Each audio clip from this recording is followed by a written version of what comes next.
صحافی اس نازک موقع پر مجھے ٹریپ کرنے کی کوشش کر رہا ہو تاکہ جو جواب میں حق پر مبنی دوں اسے غلط فہمی پیدا کرنے کے لیے وہ شوق سے استعمال کر سکیں۔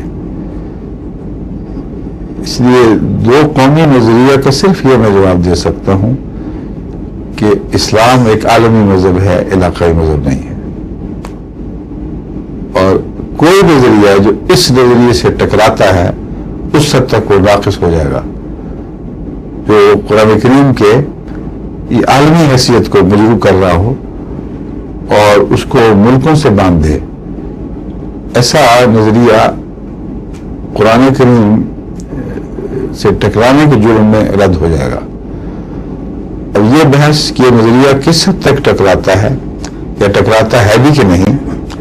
یہ ایک الگ بحث ہے جو میں اس مجلس میں نہیں چھیڑ سکتا۔